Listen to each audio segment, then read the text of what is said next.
I got the starter in, and I even got the transmission lines in and clipped. It was actually pretty easy once I give them a little twist. So I'm under here working away, and I just kind of look over. That's not grease. That's a fucking weld. Holy shit. So I guess control arms are in the future. You want to replace one, you replace them both. People say it comes out. I guess I'm going to be doing control arms. Now the question is, what do I want to do with this truck?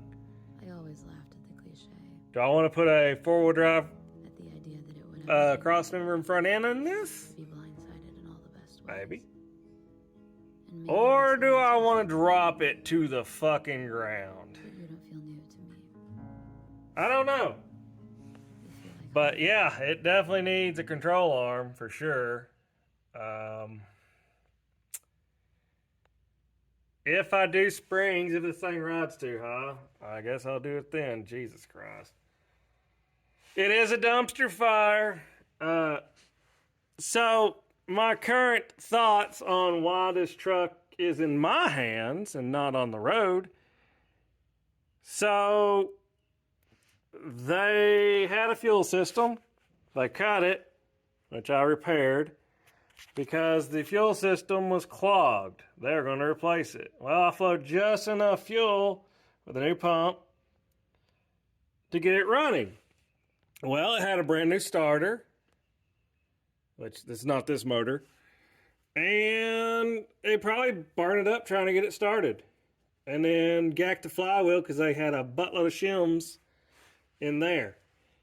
So my evaluation is fuel system bad, put a bunch of trash in there, clogged up the fuel filter, and eventually clogged up the lines, whatever. Ruined the starter, ruined the flywheel because, shims, because old school shit. That just directly bolts in. And then they couldn't ever get it running until they sold it. The next guy couldn't get it running. Girlfriend took a baseball bat to the front end. This is why I gotta pay for new headlights and grill. Sold it to me. That's as far as I know. Anything before that? I know this truck's had a paint job or three. This fender is non-factory. It's got a little bit of weight reduction right here. But other than that, it's fairly mint. I saw the square body dude who's putting an extra 3 inches. Guys, size matters. If you're going to give them 3 inches, you might well get it all 6. 6 inches. You know how much room that is when you put a seat in there? If I'm going to extend a cab, I'm going to go bigger. Because 3 inches is not worth it for me. But anyhow, we're rolling right along on the LS install. Which means I got all that stuff tight, which means I can throw the headers on. So passenger side is ready for headers. Driver's side, I still got to run my oil cooler. I tightened up that motor mount.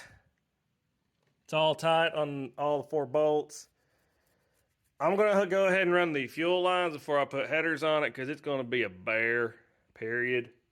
Probably should install those before I put the engine and transmission in, since they do sit on top of the transmission.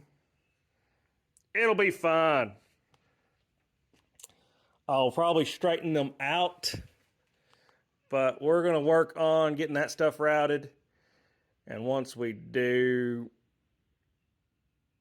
well, Bob's your uncle. We're really close to lighting this dude off. I wish.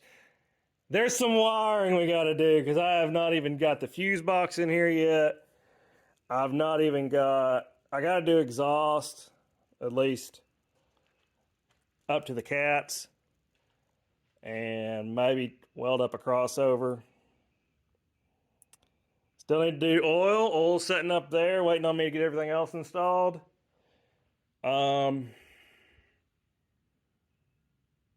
but it's winding up, down, sideways. I don't know. It's getting there. Progress is progress. Still got to tighten up those guys, if you can see. I already bent my transmission lines out of the way of the fan because they were pretty dang close. I'll probably do a little bit more maneuvering. I have to put either a hose between these two or install the radiator. If I'm installing the radiator,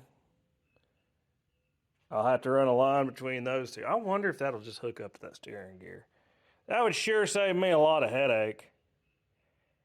I don't think I'll get that lucky, but good if, I do sometimes. Man, that's the rest of that update.